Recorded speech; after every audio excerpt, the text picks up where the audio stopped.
रामपुर नाम के एक गांव में हीरा नाम का एक सेठ रहता था, जिसकी 2 हवेली और 4 कारखाने थे।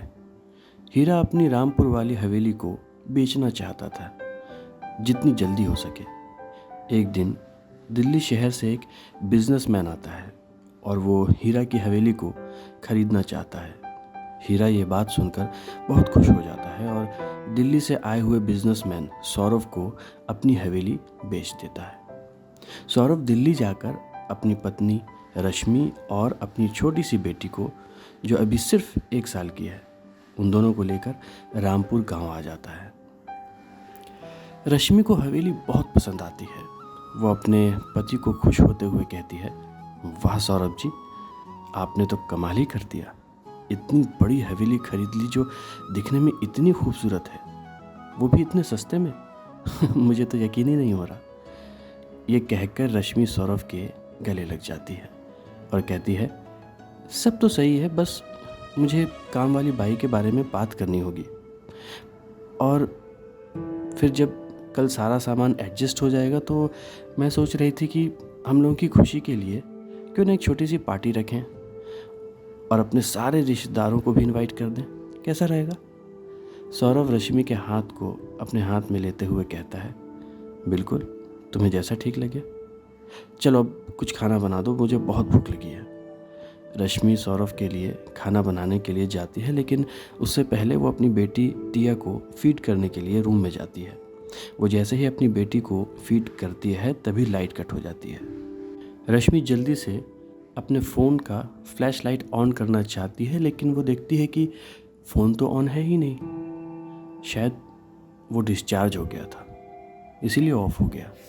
तभी वो टिया को गोद में लेकर बैठी सौरभ को आवाज़ देती है, लेकिन रश्मि की आवाज़ सौरभ तक नहीं पहुंचती, क्योंकि रश्मि का बेडरूम 1st फ्लोर पर था।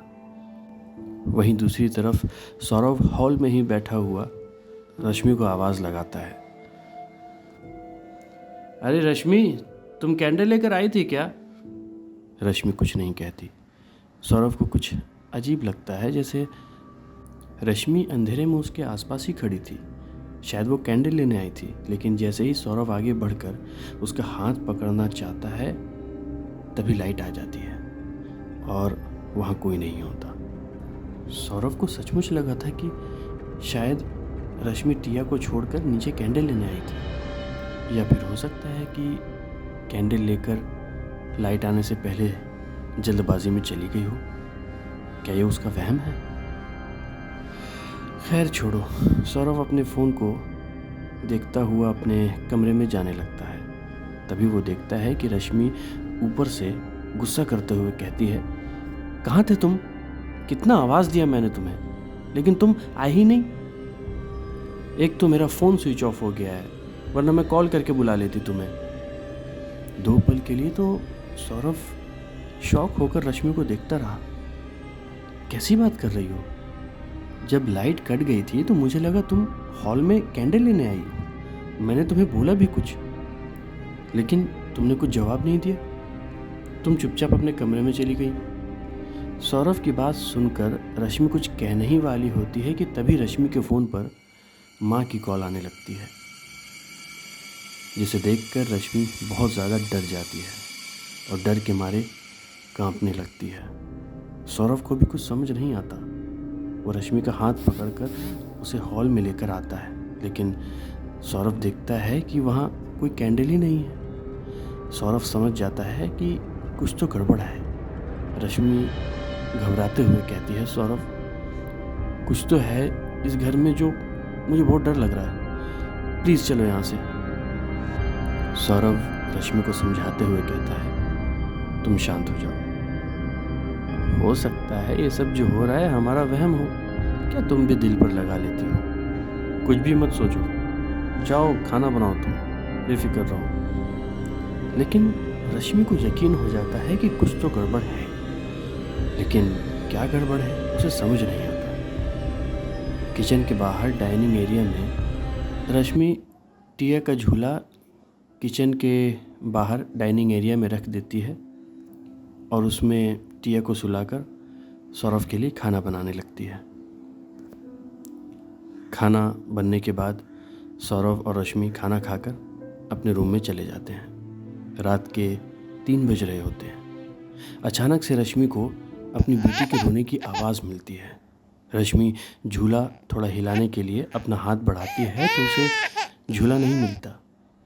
रश्मि हड़बड़ा कर जल्दी से उठती है तो वो देखती है कि उस रूम में कहीं भी झूला नहीं है।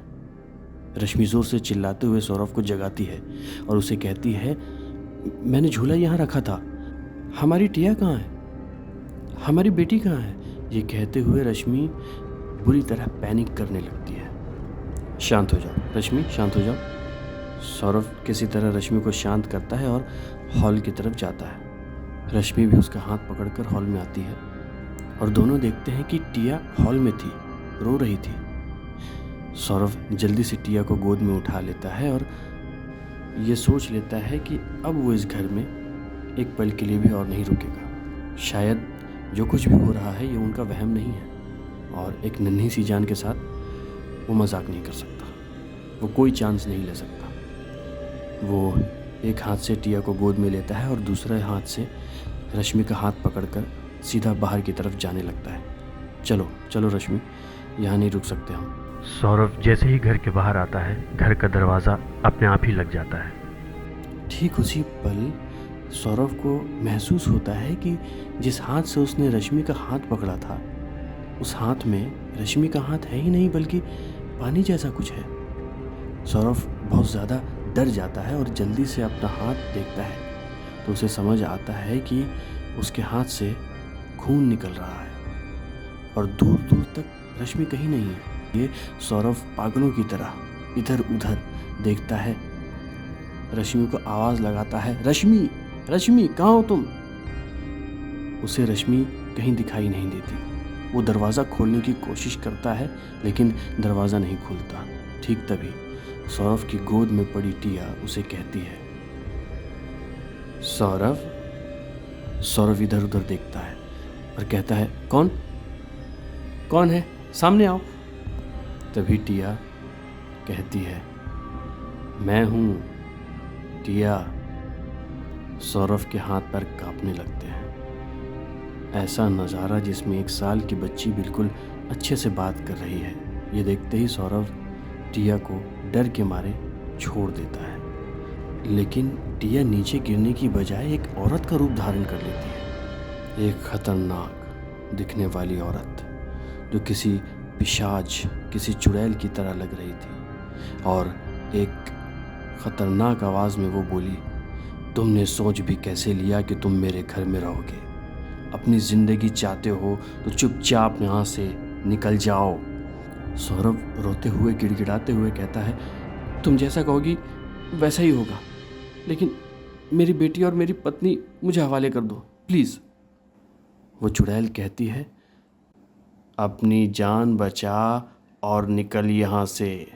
मैंने बहुत दिनों से किसी को खाया नहीं है, लेकिन आज पेट भर के खाऊंगी। और ये कहकर वो एकदम से गायब हो जाती है। सौरभ रोता हुआ बाहर निकलता है। उसे समझ नहीं आता कि वो क्या करे।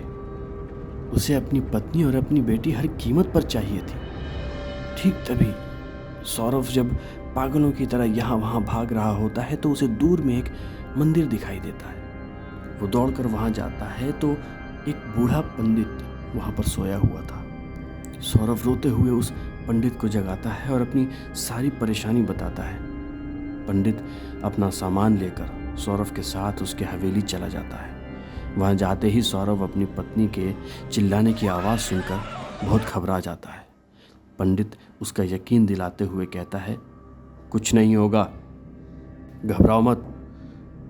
वो हिम्मत रखकर सौरभ हिम्मत रखने की कोशिश करता है। पंडित अपने मन में एक मंत्र पढ़ता है और फूंक मारता है। उसके फूंक मारते ही हवेली का दरवाज़ा खुल जाता है। जब पंडित और सौरभ दोनों ही हवेली के अंदर पहुंचते हैं तो देखते हैं कि टिया और रश्मि बेहोश पड़े थे। वो चुड़ैल कुछ मंत्र पढ़कर रश्मि के ऊपर जादू कर रही थी और रश्मि के नाक से खून निकलना शुरू हो जाता है। सौरभ चिल्लाते हुए कहता है, छोड़ दो मेरी पत्नी को, मैंने कहा ना हम लोग यहाँ से चले जाएंगे। लेकिन वो चुड़ैल हंसने लगती है और पंडित को देखते हुए कहती है, ये 2 कौड़ी का पंडित मेरा क्या बिगाड़ लेगा? ऐसे ऐसे पंडित बहुत देखे हैं मैंने। और ये कहकर वो चुड़ैल जोर जोर से हंसने लगती है। पंडित उस चुड़ैल को समझाने की कोशिश करता है। जब वो ठीक से नहीं सुनती तो उसे डांटने की कोशिश करता है, उससे बहस लड़ाता है कि वो रश्मि को छोड़ दे, सौरभ की बेटी को छोड़ दे, लेकिन वो छोड़ना ही नहीं चाहती। तभी अचानक से पंडित अपने हाथ में मंत्र पढ़कर फूंकता है। उस मंत्र के पढ़ने से वो चुड़ैल कमज़ोर हो जाती है। उस चुड़ैल के चेहरे पर पंडित एक जोर का थप्पड़ मारता है। वो चुड़ैल नीचे गिर जाती है, लेकिन नीचे गिरते ही वो अपने जादू से पंडित को हवा में लटका देती है। पंडित जोर से चिल्लाता है, सौरभ की तरफ देखकर कहता है, मेरी पोटली से एक तावीज़ निकालो और वो तावीज़ तुम इसके गले में डाल दो, ये तुरंत खत्म हो जाएगी। ये सुनते ही वो चुड़ैल गुस्से में आ जाती है और पंडित को हवा में और ऊपर उठाकर जोर से ज़मीन पर पटक देती है, जिस वजह से पंडित बेहोश हो जाता है। चुड़ैल जोर से हंसने लगती है और कहती है, इस पंडित को मारने में तो मुझे एक पल का वक्त भी नहीं लगा। तू बचकर कहाँ जाएगा? मैं सबको मार दूंगी। वहीं दूसरी तरफ सौरभ डरता हुआ घबराता हुआ जल्दी से पंडित के उस पोटली में तावीज़ ढूंढता रहता है। तभी थोड़ी दूर पर रखा हुआ फूल का एक गुलदस्ता उड़ता हुआ तेजी से आता है और सौरभ के सर पर लग जाता है। सौरभ के सर से खून बहने लगता है, लेकिन सौरभ फिर भी तावीज़ ढूंढता रहता है। वो चुड़ैल सौरभ को भी हवा में उठाकर जोर से ज़मीन पर पटक देती है। सौरभ के पीठ में जोर की चोट लग जाती है, लेकिन सौरभ हार नहीं मानता। चुड़ैल सौरभ को बार बार ऊपर से नीचे पटकती है, अपनी शक्तियों का इस्तेमाल करके लोहे की रॉड से मारती है, लेकिन सौरभ फिर भी रेंगता हुआ उस पोटली की तरफ जाता रहता है। लेकिन आखिर में वो चुड़ैल एक शीशे की बोतल से सौरभ के सर पर वार करती है और सौरभ बेहोश हो जाता है। चुड़ैल अपनी शक्ति से ज़मीन पर बैठकर आग लगाती है और मंत्र पढ़ना शुरू करती है और टिया को हाथ में लेकर उस आग में डालने ही वाली होती है कि पंडित की आंख खुलती है, जो ठीक उस चुड़ैल के पीछे बेहोश पड़ा हुआ था। पंडित जल्दी से अपने पॉकेट से तावीज़ निकालता है। दरअसल वो तावीज़ पंडित के पॉकेट में ही थी। ये पंडित की एक चाल थी जो उस चुड़ैल के दिमाग को घुमा दे। सब कुछ पंडित के प्लान के मुताबिक ही हो रहा था। पंडित धीरे से उठता है और उस चुड़ैल के गले में वो तावीज़ पहना देता है। उस तावीज़ के उसके गले में जाते ही उसके हाथ से टिया छूट जाती है और आग में गिरने ही वाली होती है कि पंडित टिया को जल्दी से अपने हाथ से पकड़ लेता है और उसे आग में गिरने से बचा लेता है। यहाँ वो चुड़ैल जोर से चिल्लाते हुए पंडित से कहती है, तुमने जो किया है इसकी सज़ा तुम्हें ज़रूर मिलेगी। मैं दोबारा आऊँगी तो तुम्हें जान से मार दूँगी। और ज़ोर ज़ोर से रोने लगती है। पंडित उस चुड़ैल से कहता है कि अब तुम वापस कभी नहीं आ सकती। मैंने तुम्हें आज़ाद कर दिया है, अब तुम इस दुनिया में नहीं आ सकती। पंडित के ये कहते ही वो चुड़ैल जलकर खाक हो जाती है। सुबह के 5 बज चुके हैं। पंडित जल्दी से डॉक्टर के लिए घर जाकर बोलता है। डॉक्टर इंजेक्शन देता है, सौरभ की पट्टी करता है और फिर सब ठीक हो जाता है। पंडित सौरभ को सब बताता है कि कैसे उसने टिया को बचाया और उस चुड़ैल का खात्मा किया। सौरभ अपनी पत्नी और बेटी को सही सलामत देखकर बहुत खुश था और इनाम में उस हवेली को पंडित के नाम करके वो लोग वहाँ से निकल जाते हैं और वापस शहर चले जाते हैं। वहीं फ्लैट लेते हैं और रहना शुरू कर देते हैं।